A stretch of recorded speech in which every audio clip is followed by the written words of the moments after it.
quise venir porque en Colombia, en realidad, en primerísimo lugar, no hay mucha claridad de este mecanismo. Se pensaba que aquí se venían los funcionarios del gobierno, sobre todo a una especie de protocolo diplomático, una especie de visita rutinaria al Consejo de Seguridad, y no se entendió, no se discutió públicamente qué significaban las palabras escritas en la carta del presidente Santos al secretario general de las Naciones Unidas, donde el acuerdo de paz del año 2016 se presenta como una declaración unilateral de Estado, lo cual significa el compromiso del Estado, que no de cualquier gobierno, a cumplirlo, compromiso hecho ante la humanidad y que en mi opinión adquiere una concepción jurídica vinculante, dicen los abogados, obligatoria para el país con sus normas vigentes o cambiando sus normas vigentes si es necesario, tal cual dice el acuerdo. El acuerdo de paz propone un pacto político nacional de todas las fuerzas vivas del país, políticas o sociales, para encontrar fórmulas de cambio de normas si las normas no posibilitan el acuerdo de paz. Esto no se había entendido bien y por eso quise venir hoy más para mostrarle a la sociedad colombiana el tamaño de compromiso que tenemos. Aquí se ha dicho que hay de nuevo violencia en las zonas donde se hizo el acuerdo de paz. Son las mismas. No se ha expandido la violencia en Colombia, se ha concentrado geográficamente cada vez más. No tenemos un conflicto nacional, tenemos conflictos regionales que están en las mismas zonas geográficas por décadas. Y la pregunta que tendríamos que hacernos es, ¿por qué? ¿Por qué Colombia fracasa continuamente?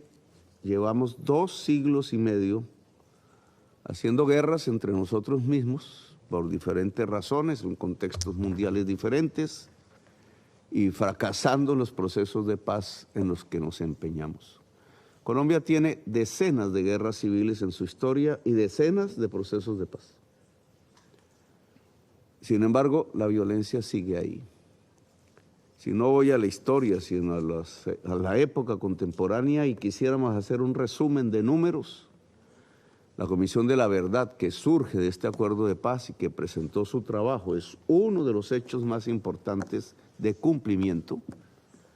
Habla que a partir del 9 de abril de 1948, día que hubo una insurrección popular en Colombia por el asesinato del líder liberal Jorge Eliezer Gaitán, que iba a ser presidente de Colombia, contamos 700.000 muertos asesinados hasta el día de hoy. 700.000 muertos, que al principio lo eran por razones políticas, era un genocidio desatado contra comunidades políticas rurales liberales, mediados de los años del siglo XX.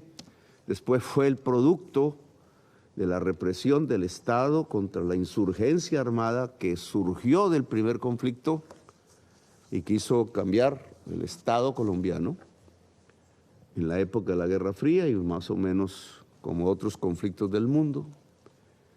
Y ahora, después prácticamente de saldada con acuerdos de paz, la lucha insurgente, solo queda en los campos de Colombia una antigua organización que es el Ejército de Liberación Nacional, con el cual iniciamos diálogos de paz de nuevo. Entramos a una esfera todavía más difusa de la violencia en los mismos terrenos, como aquí ya se ha descrito, que yo le voy a llamar las guerras de la economía ilícita, las guerras de la codicia, pero que no nos dejan tener entonces una paz total, pasar a una era de paz, como la mayoría de los pueblos del mundo. En Colombia se cree que lo normal es la violencia y que la paz es un asunto de extraños, de algo ajeno a la humanidad, una especie incluso de pacto que podrían llamar satánico, endemoniado, comunista, le dicen las extremas derechas en Colombia. La paz se ve como algo revolucionario, mientras la violencia que ha durado durante generaciones acompañándonos se ve como lo normal. La violencia ha crecido la economía ilícita. La codicia se ha apropiado de la violencia, la utiliza como un instrumento. La forma de concentración de capital que hay en Colombia se hace a través de la violencia y la exclusión. Colombia hoy, según la estadística de la OCDE, es el país más desigual del mundo. Es por eso que es violento. Mientras no se construya equidad, que significa construir democracia, esa violencia seguirá reemplazando los acuerdos de paz por cadáveres. Se trata de ver cómo se construye esa equidad. Y de acuerdo a lo que se firmó en el año 2016, que está bajo su cuidado, pues se hizo un esfuerzo, quizás el primero, después del acuerdo de paz del 91, que cambió la Constitución de Colombia, por observar uno de los factores de la desigualdad en concreto. Si estamos hablando de la sociedad más desigual del mundo, la desigualdad obviamente se expresa en muchos factores. Desigualdad entre el hombre y la mujer, desigualdad económica entre los que más tienen, que son muy pocos, y la mayoría de la población económica, desigualdad étnica, porque son los indígenas y las poblaciones negras las que quedan en la base de la pirámide de la pobreza. Es una exclusión racista. Desigualdad cultural, desigualdad de edades. La juventud se considera como paria. Incluso ahora siguen encarcelados centenares de jóvenes que quisieron simplemente protestar por su condición, a los cuales capturaron por 3,000 y de los cuales asesinaron 60 y de los cuales quedaron ciegos decenas porque disparaban directamente a los ojos. No hace sino 3 o 4 años. Desigualdad que se ve, y este es el punto en el que quiero concentrarme, porque es el que toca el acuerdo del 2016 con el territorio. Colombia, por una realidad geográfica, los Andes llegan a la zona tórrida del mundo y se dividen en 3 cordilleras. Tiene una geografía más difícil que los Balcanes, que el Cáucaso. Muy pocas zonas tienen ese tipo de geografía, pero al estar allí genera una enorme diversidad natural, genera una enorme diversidad cultural. Nunca se pudo construir un imperio en esas cordilleras, ni indígena ni español. Y genera entonces una diversidad territorial profunda. Al ser el país más desigual socialmente del mundo, esa desigualdad se localiza en los territorios. Hay unos ricos y otros muy pobres. Hay distancias como la que podríamos ver en las zonas más pobres del planeta y zonas muy ricas como los alrededores de este edificio, y están en el mismo país, pero en territorios diferentes, en segregación territorial diferente. Y he aquí el punto. Colombia, por tanto, no ha podido solucionar su problema de violencia que tiene 2 siglos y medio de antigüedad, porque no ha podido incluir el territorio dentro de la construcción de una nación común, democrática, que permita que por encima de las diferencias de color de piel, sociales, culturales y económicas, podamos convivir todos como seres iguales dentro de la misma nación, con igual poder que en Colombia no existe. Por eso la firma de los acuerdos de paz del 2016, la alta parte contratante, las FARC, que se originó de los campesinos excluidos por la violencia de mediados del siglo XX, incluso territorialmente, puso una agenda un poco alambicada, en mi opinión, para incluir el campesinado dentro del desarrollo nacional y las zonas más excluidas del territorio colombiano, rurales, dentro del desarrollo nacional y la democracia. Ese es el acuerdo de paz del 2016. No podrán ustedes observar allí una lectura urbana, una lectura posmoderna sobre inteligencia artificial o sobre conectividad y fibra óptica, etcétera, porque aquí se resuelve un problema que surge de la historia colombiana a partir incluso de la colonia española. Una historia de esclavitud, de feudalismo que aún no hemos podido superar. Esa es la agenda. Allí tienen que entonces se le denomina a los territorios excluidos de una manera, el PEDET. Se habla de unos planes de inclusión de ese territorio excluido con una serie de inversiones, el plan de vías, el plan de salud, el plan de pensiones, el plan educativo. Dentro de esos territorios se encuentra algo que tiene una lógica y que es importante que ustedes analicen. Lo que allá llaman el PENIS, disculpen las siglas, pero esos son los inventos tecnocráticos de un acuerdo de paz. El PENIS son las zonas de economías ilícitas dentro de los PEDET, es decir, dentro de los territorios excluidos. Conclusión, en la historia de Colombia, por excluir territorios en la sociedad más desigual del mundo, las poblaciones allí, para poder sobrevivir, han recurrido parcialmente a agarrarse del mercado mundial en su ilicitud. Ilicitud que decreta un organismo parecido a ustedes en las Naciones Unidas. Es la única forma de vivir, de sobrevivir, pero esa ilicitud, porque no hay contratos, no hay cheques, no hay una firma, no hay un notario que diga este contrato se resuelve así si hay un conflicto, se resuelve con armas y por tanto con violencia. El acuerdo de paz del 2016 propuso un cambio de las economías ilícitas por lícitas, dentro de lo que se llama allí el PENIS. Propuso unas soluciones al campesinado que no vivía en las zonas donde estaba la FARC.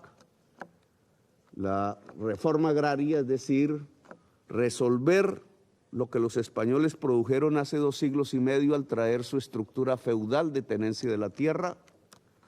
En Colombia hay 10 millones de campesinos de 55 millones de habitantes, pero solo el 1% tiene el 90% de la tierra fértil.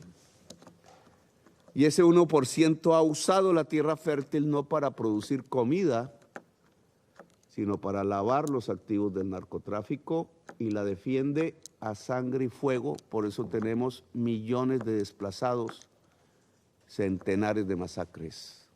Fue lo que quiso resolver el acuerdo de paz del 2016. Por tanto, es un acuerdo para incluir social, económica y políticamente la población campesina de Colombia. ¿Qué ha pasado a la fecha? El acuerdo de paz no produjo un acuerdo nacional. No fue posible hacer el pacto nacional del que habla y que se ha colocado ante ustedes como una declaración unilateral de Estado, un compromiso de Colombia ante la humanidad. No ha sido posible porque la población colombiana está dividida literalmente en dos. Durante todo este siglo, una que apuesta a una salida militar al conflicto, otra que apuesta a una salida negociada. Eso tiene otras formas. Se ha expresado electoralmente. El acuerdo de paz firmado con las FARC fue derrotado en un plebiscito por 65,000 votos, mitad y mitad. Unos dijeron no. Por una mayoría de 65,000 votos tuvo que rehacerse. El siguiente gobierno, al del presidente Santos, que firma este acuerdo como alta parte contratante, se eligió bajo la consigna de hacer trizas la paz y se expresó con una mayoría electoral sobre mí, que fui el segundo candidato. Cualquiera que diga que hubo trampas o no, lo cierto es que es el hecho político y por tanto en 4 años se interrumpieron buena parte de los mecanismos de cumplimiento de este acuerdo. Y ahora salí elegido no por una gran mayoría, también por la mitad de la población, que esta vez fue mayoría, gracias a la juventud de Colombia, la excluida. Y entonces tenemos ante nosotros el acuerdo, ha pasado 2 años y lo hemos intentado implementar. ¿Qué conclusiones llevo en este momento para traerles a ustedes? 1. La reforma rural que habla el capítulo primero, en realidad fue ignorada. De 3 millones de hectáreas de cambio de la tenencia de la tierra, solo cambiaron 17,000 hectáreas. Mi gobierno lleva 183,000. Importante respecto al anterior, pero en tiempos, en velocidad, significa que estamos muy lejos de las 3 millones de hectáreas. En cambio de tenencia de la tierra, en formalización ni se diga, que es titular la tierra. El esclarecimiento de la verdad sobre sucesos ocurridos en el conflicto se fragmentó en diversos tribunales. Los paramilitares van a tribunales de justicia y paz, los guerrilleros de la FARC y los militares van a justicia, a la JEP, Especial para la Paz, y los verdaderos causantes del conflicto que ordenaron porque se enriquecieron con él, están en 17,000 procesos que no avanzan en la justicia ordinaria. Al fragmentar los procesos, incluso sobre el mismo hecho, la verdad quedó fragmentada y se debilitó. Tenemos problemas para que la verdad se esclarezca en la mayor parte de los hechos de violación de derechos fundamentales de los colombianos a través de la violencia. La transformación del territorio, que es el punto clave del acuerdo de paz. Hemos hablado reforma agraria, transformación del territorio y verdad para la reparación, la justicia y yo diría la reconciliación. Esos 3 ejes tienen la primera dificultad, la falta de velocidad porque las normas no lo permiten. La segunda dificultad, la fragmentación de la verdad. Y la tercera dificultad, y es que realmente los gobiernos que han pasado no quisieron priorizar las inversiones públicas en el territorio excluido y todo lo escrito alrededor de los PDs quedó en un porcentaje altamente incumplido. ¿Por qué?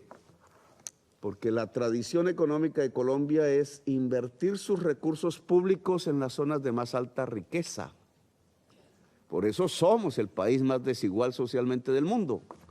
Y el acuerdo de paz llevaba un cambio de esa concepción para priorizar los territorios más excluidos en la historia de Colombia, en donde llegaron los esclavos a vivir, en donde quedaron los indígenas que eran siervos de los españoles y a donde hoy quedaron sus descendientes. Ese cambio de concepción que obligaba el cumplimiento del acuerdo del 2016 no se ha producido en el país. He aquí las dificultades. Por eso los números, si uno los coloca en la cronología del tiempo, se quedan atrás como resultados de las propuestas hechas en el acuerdo de paz. ¿Qué proponemos entonces? Proponemos lo siguiente para acelerar y para cumplir ante la humanidad como Estado y como sociedad colombiana. Tengo que perseverar en la idea de un pacto nacional, invitando al liderazgo político, social y económico de la mitad de la población que se ha puesto al acuerdo de paz, a la paz, a la ya firmada y a la que aún queda por hacer. Eso es fundamental desde el punto de vista político. Yo no he querido romper completamente los espacios que quedan con lo que hoy llamaríamos nuestra oposición, la respetamos, hablamos con ella y la invitamos a que hagamos un acuerdo común para el cambio de las normas. He aquí el problema. No se quiere, obviamente, un acuerdo nacional, pero para no cambiar las normas. Y si esta es la sociedad más desigual del mundo, ¿cómo no se van a cambiar las normas? Las que tengan que ver con la construcción de la igualdad hay que construirlas. En el acuerdo de paz hay algunas. Por eso voy a proponerle al Congreso de Colombia y a las Cortes y a la sociedad, indudablemente, repetir un fast track. Le llamaron así en inglés, en Colombia, a un método más rápido para aprobar leyes en el Congreso de la República. Ya se hizo, pero los proyectos de aquella época, gobierno Santos, tuvieron que ver con las fases iniciales del acuerdo de paz con la FARC. Y ahora tenemos que presentar son los cambios de normas que permitan los productos del acuerdo de paz. Reforma rural integrada, plan de salud, plan de vivienda, etcétera, verdad integral, no fragmentada, integración del territorio al desarrollo nacional. Y por eso proponemos estos 10, los consigno aquí, puntos, que leo: modificación de las normas de las vigencias futuras y el plan fiscal de mediano plazo que nos permita financiar la inclusión territorial al desarrollo, priorizando la inversión en los territorios. Estas palabrejas económicas técnicas tienen que ver con que toda la inversión pública de Colombia está comprometida en los próximos 30 años. Ahí soy casi una figura decorativa frente al presupuesto, en una serie de obras, básicamente autopistas de 2 carriles ida y vuelta, que están al lado de las grandes ciudades más ricas de Colombia. Allí se va la plata. Luego, no podemos financiar la inclusión territorial, que es el eje central del acuerdo de paz. Esto implica un cambio de normas, que es lo que proponemos aquí, que en el plan de vigencia futura se incluya la financiación completa de la transformación del territorio en lo que tiene que ver con infraestructuras e inversiones públicas. 2, cambio en la distribución del sistema general de participaciones que permita dirigir recursos a las zonas PEDET para financiar sus proyectos de salud, educación y otros. Es una figura también institucional colombiana de ley que tiene una fórmula para distribuir los recursos nacionales en los municipios general, pero que no fue modificada para que se privilegiara lo que el acuerdo decía, una serie de zonas geográficas que se denominan municipios PEDET. Hay que hacer esa reforma para que el municipio PEDET tenga más que proporcionalmente ellos mismos recursos para su propia inversión social. Excarcelar al campesinado productor de hoja de coca. Está escrito en el acuerdo de paz, nunca se implementó. Hay 35,000 campesinos cultivadores de hoja de coca presos en las cárceles de Colombia en condiciones brutales de hacinamiento y pérdida de derechos humanos. El conjunto de los presos tendrían mejor vida si liberáramos los 35,000 campesinos presos por producir hoja de coca que es simplemente un vegetal, pero que ha sido criminalizada en sesiones de instancias de las mismas Naciones Unidas en lo competente. Ese es un punto del acuerdo de paz y yo quiero cumplirlo a través de una ley de fast track. Optimización y nuevas inversiones forzosas de cara a la sustitución productiva de economías ilícitas y un camino de la agroindustrialización. El PENIS, que tiene que ver con los cultivos de hoja de coca, se convirtió muy neoliberalmente en un programa de transferencias individual. Te mando a una región ajena 10 millones de pesos y cambias tu cultivo. Se hace desde Bogotá. Fracasó. De 90,000 acuerdos con campesinos, familias campesinas, solo se han cumplido 96. Estruendoso fracaso, que deriva de la forma como se hizo. Si nosotros hacemos un plan, le voy a llamar la palabra Marshall, de inversiones productivas en las zonas donde se produce la mayor parte de la cocaína del mundo, la que se vende en estas cuadras alrededor, podemos acabar en su mayor parte la oferta de cocaína para el mundo, porque el campesino productor de hoja de coca quiere producir cacao y volverlo chocolate, quiere producir maíz y volverlo harina, quiere pescar y volverlo harina de pescado e industrias frigoríficas, quiere sembrar árboles y volverlo muebles, quiere llevar esos muebles a China y traerlos a Estados Unidos y llevarlos a Europa. Eso se llama transformar la economía y se hace con capital. Capital que debe pertenecerle al campesino productor de hoja de coca en forma asociativa, lo ordena el acuerdo de paz, no se ha hecho, y nos proponemos hacerlo. 2 puntos, un punto aquí he tocado que tiene que ver con el mundo, la cocaína. Creación de la figura de conversión de concesión hereditaria familiar en las zonas selváticas de Colombia. Resulta que por coincidencia climática e histórica, las zonas PEDETs, donde están las zonas de economías ilícitas, pertenecieron o a la selva amazónica o a la selva más biodiversa del mundo, que es la del Chocó biogeográfico entre Ecuador y Panamá. Allí está el 90% del conflicto, porque allí está el 90% de la hoja de coca y la minería ilegal, y porque allí estuvo el campesino desplazado por la violencia de mediados del siglo XX, que llegó armado a defender su vida y que es la base social de lo que fue las FARC. Aquí hay un segundo punto internacional, es la selva, es el pulmón que absorbe después de los océanos la mayor cantidad de CO2 del planeta. Es lo que nos tiene vivos aún. Mientras Estados Unidos es la mayor chimenea de CO2 de América en el norte, nosotros somos la mayor esponja de absorción de CO2 en el sur. Luego, el conflicto armado colombiano atraviesa 2 problemas contemporáneos: las drogas del mundo, que consume el mundo, y la crisis climática. Nosotros podemos hacer que ese campesinado productor de hoja de coca y esas formaciones armadas y esa sociedad allí puedan ayudar a que deje de ser productora de cocaína y pueda ayudar a que sea más absorbedora de CO2 del mundo.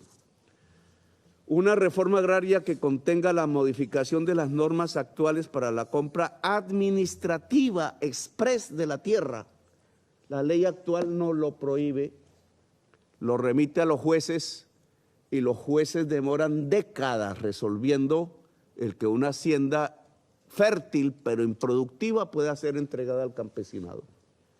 Luego, ese mecanismo hace que las 3 millones de hectáreas se vuelvan 13.000 en el pasado gobierno o 180.000 en el presente, y en perspectiva duraríamos 50 años en cumplir el acuerdo de paz que la FARC y el Estado determinaron para 10. Los campesinos de hoy morirían de viejos antes de tener tierra. Esa ha sido la forma como se ha impedido hacer una reforma agraria moderna sobre la tierra de Colombia, y por eso la tierra sigue fértil, sigue improductiva, 15 millones de hectáreas, construida en una tenencia feudal y con un beneficiario, no el único, central: los grandes narcotraficantes del país, que hacen de la tierra una caja de ahorros. Modificar las normas, por tanto, se vuelve fundamental. Un sistema único de verdad, justicia, reparación y reconciliación para todos los actores del conflicto, paramilitares, terceros civiles, militares, guerrilleros, y dice el acuerdo de paz de la FARC, incluso organizaciones narcotraficantes que tengan que ver con el conflicto. Es la única manera de desarmar todos los espíritus que unos dejan las armas para que otros las cojan y poder producir un desarme generalizado en las zonas de conflicto del país y finalmente ampliar el plazo de implementación del acuerdo por 7 años más y las zonas PEDED del país, incluyendo las áreas de pobreza de las grandes ciudades de Colombia. Estas son medidas de ley, no están determinadas por el presidente, tampoco por la FARC. Tienen que ser medidas del Estado. Para ser aprobadas tendrían que ser parte de un pacto nacional, que es lo que no se ha podido producir desde el 2016.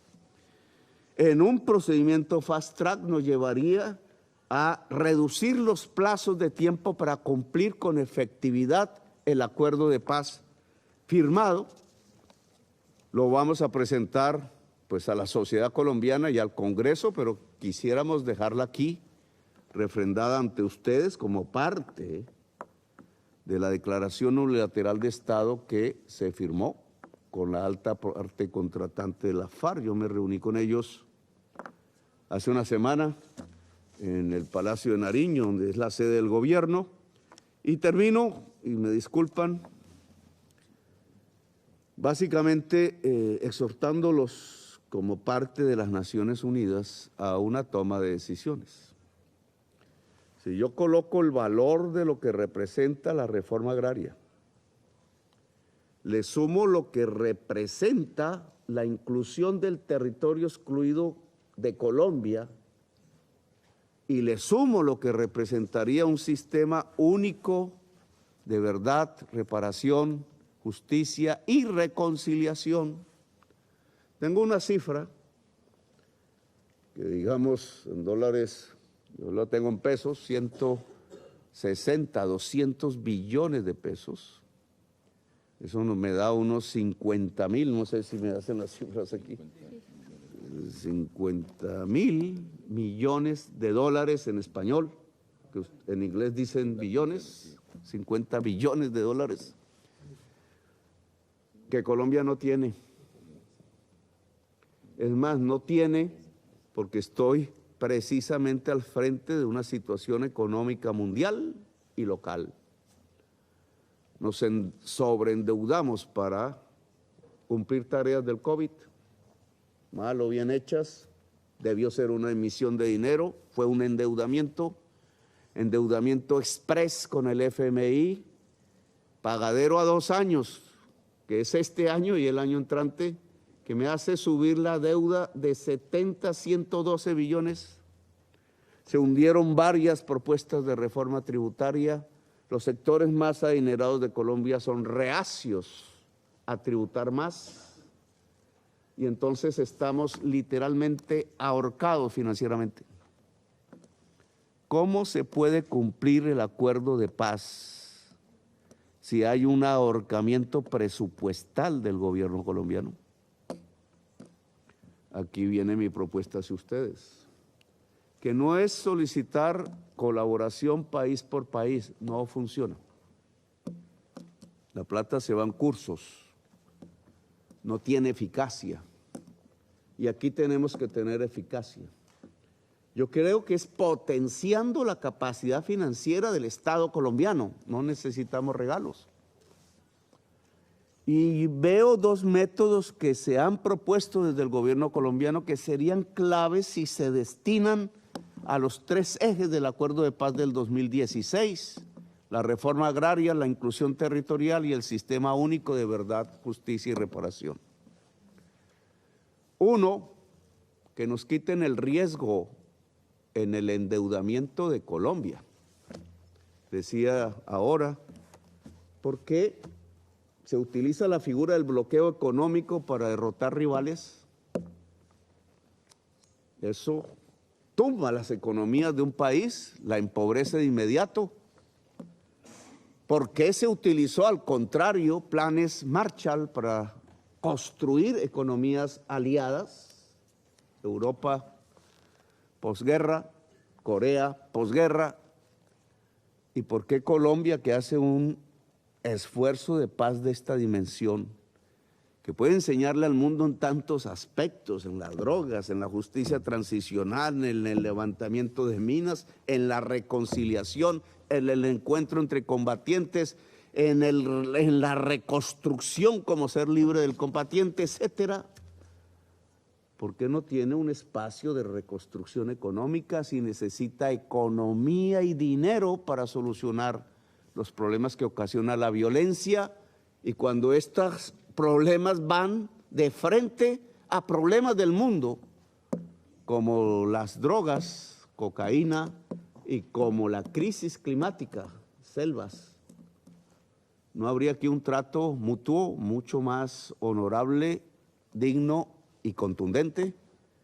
La paz de Colombia acaba la cocaína en el mundo, por lo menos durante un tiempo mientras el mercado no sustituye el oferente o los consumidores no sustituyen las drogas como sucede en Estados Unidos. Y la paz de Colombia salva el tercer pulmón de estabilidad climática del mundo. Necesitamos financiarla con nuestros propios recursos colombianos. Hemos entregado 7.000 millones de dólares en SPRIT, en riesgo, por encima de la tasa de interés de mercado, pagando nuestra deuda. ¿Por qué? ¿Acaso no es más inseguro un país que emite CO2 que el que lo absorbe para la vida humana? ¿Qué tipo de teoría mercantil es la que se ha impuesto sobre la vida, que hace que Colombia tenga que pagar su deuda al 8 y 9% de interés en dólares y Estados Unidos a la tasa de mercado? Si es allá donde se emite, puedo hablar también de China, no tengo aquí un sectarismo de la geopolítica, pero ¿por qué Colombia, que es el que absorbe y es el que tiene que financiar la paz y es el que a través de esa paz puede lograr estabilidades climáticas mayores y estabilidades sociales mayores si miramos el impacto de la paz en el mercado de las drogas y en la química de la atmósfera en términos de CO2? Propuesta que dejo porque se puede equiparar a cambiar deuda colombiana por acción climática. Quitar el riesgo en el endeudamiento colombiano, pagamos a la tasa de interés del mercado, no hay problema, pero esa diferencial de dinero va hacia el proceso de paz. Y en segundo lugar, hacemos acción climática porque el proceso de paz, por la zona geográfica donde se localiza, selva amazónica, selva del Chocó biogeográfico, preserva la selva y el pulmón de la humanidad. Estas dos medidas serían las que podríamos colocar en la mesa de colaboración con el mundo para que se pueda realmente viabilizar en el tiempo, modo y lugar el acuerdo de paz firmado en el 2016 entre las altas partes contratantes, el Estado de Colombia y la FARC, y que nos serviría además para acabar el ruido de los fusiles de las nuevas organizaciones que a partir de las economías ilícitas que no fueron reemplazadas, del territorio que no fue incluido, empiezan a sonar de nuevo en Colombia, trayéndonos quizás otra era de paz, cuando toda Colombia lo que quiere es una era de paz. Una era de guerra o una era de paz. Gracias, muy amable, señor presidente, por haberme escuchado.